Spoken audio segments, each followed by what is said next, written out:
disagreement or consideration as to whether images that show this are legitimate, or these are mistakes of the artist, that the artist appears to show two left hands. Because why would you ever hold a sword like this? This is retarded. Well, in fact, it is not. It is something that is organically a part of using the European longsword, a double-edged, straight, double-handed blade.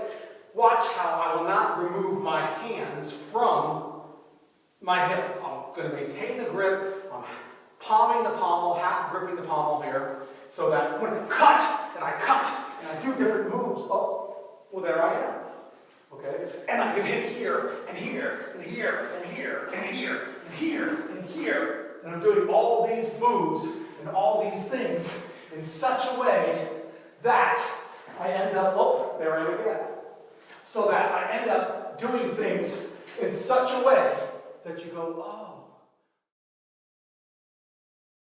That's how you end up in the positions that you end up in. So that you do different things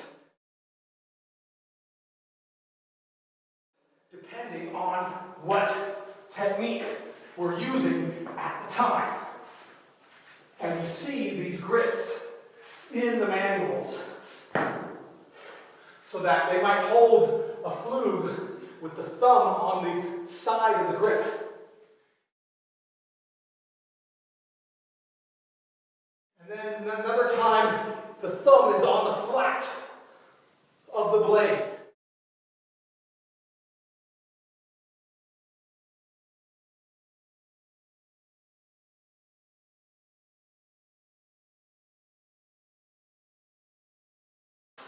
And then other times, they're fingered.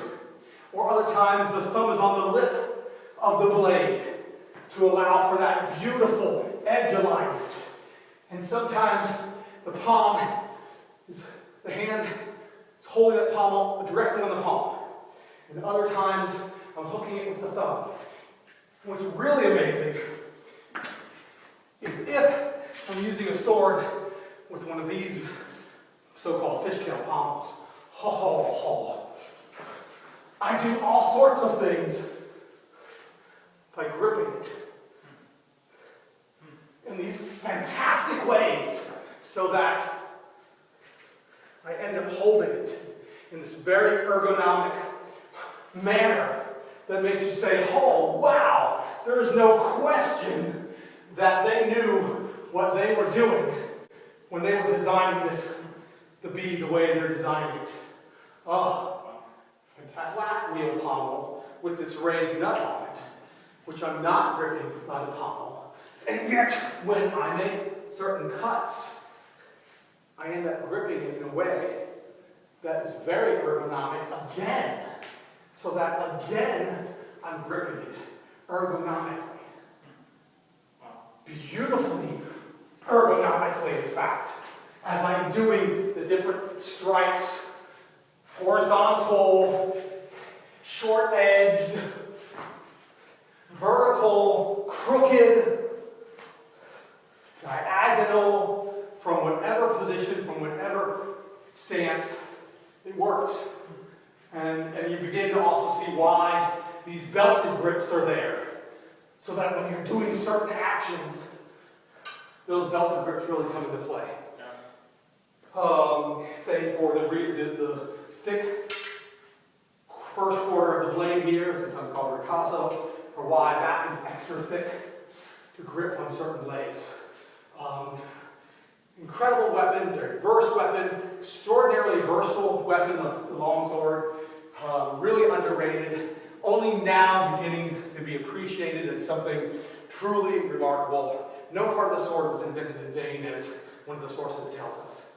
And this is the weapon that went everywhere, from the Indian Ocean to the New World, from Scandinavia to Central Asia, from North Africa, across Eastern and Western Europe, the Mediterranean, Asia Minor. And nowhere was it found wanting or lacking. Nowhere did they say, oh, yeah, the local arms and armors really caused us to have to change it. Why? Because it comes in such diverse forms. So that a spadone like this, very tapered, very stiff blade, It's not the same as this war sword with a parallel edge and a rounder point, which again is not going to be the exact same thing as this lovely great sword here with a rounded lozenge blade and a longer handle and things that it's going to allow me to do and the way I'm going to use this, you know. And so when we add in our half swording, there's just very few things on the planet that are comparable to the longsword. You say, wow, no wonder so many people were using this for so long.